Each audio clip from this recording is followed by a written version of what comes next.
This week on CBCP News Weekend Report, Tagle to baptize 450 kids from Manila slums.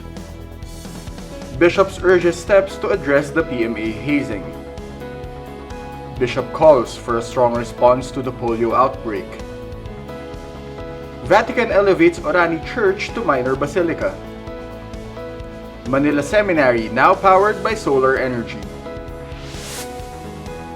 This is Nico Balbidina for CBCP News Weekend Report.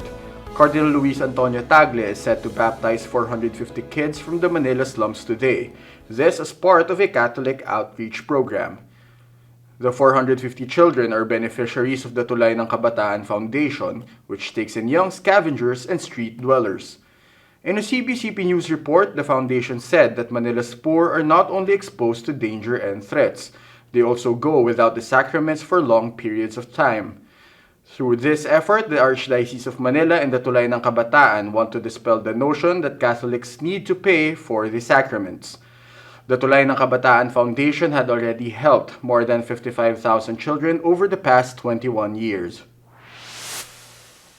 Meanwhile, Bishop Oscar Jaime Florencio of the Military Ordinariate of the Philippines has joined the outrage over the death of a 20-year-old plebe due to hazing. CBCP News reports that the bishop is hoping that the PMA will take necessary steps to address hazing and prevent other casualties. The Philippine Military Academy had already relieved some officers allegedly responsible for the death of Cadet 4th Class Darwin Dormitorio. PMA Chief Lieutenant General Orani Evangelista had also resigned from his post, citing command responsibility. The Malacanang has earlier condemned the incident and assured justice for the victim and his family. Here in Manila, Auxiliary Bishop Broderick Pabillo has called on the government to take immediate action against a looming polio epidemic. In a CBCP News report, Pabillo said that efforts must be made to eliminate the disease, such as by achieving higher rates of vaccinations of children. The Department of Health recently confirmed the return of the dreaded disease after 20 years of being a polio-free country. The DOH has already confirmed 2 polio cases in the country affecting a 3-year-old girl in Lanao del Sur and a 5-year-old boy in Laguna. The bishop has also joined the calls for parents to have their kids vaccinated, stressing that there is no place for complacency when it comes to keeping the country polio-free. The bishop said that the fear of the parents will have to be addressed by educating the public about how polio vaccine is safe and necessary.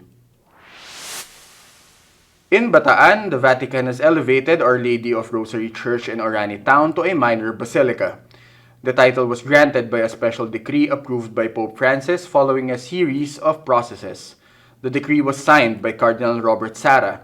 He is the prefect for the Congregation for Divine Worship and the Discipline of the Sacraments on behalf of the Pontiff. Bishop Ruperto Santos of Balangas said that the minor basilica status of the Orani Church is a blessing from God to the diocese. In a canonical sense, the Orani Church joins a group of around 1,800 preeminent churches worldwide, including 15 others from the Philippines. The Holy Apostles Senior Seminary in Makati City is now powered by solar energy. No less than Cardinal Tagle led the blessing and inauguration of the facility on September 17. At least 72 units of solar panels were installed at the seminary. These units are to cover up to 43% of the seminary's power requirement. The solar installations were made possible with the help of WeGen Distributed Energy Philippines. Since 2018, Caritas Philippines and WeGen have also been working together to install and operate solar power systems in dozens of dioceses across the country. For more news and updates, visit cbcpnews.net and follow our social media accounts. Visit the contact section of our website to subscribe to our bi-monthly newsletter. This is Nico Balbidina for CBCP News Weekend Report.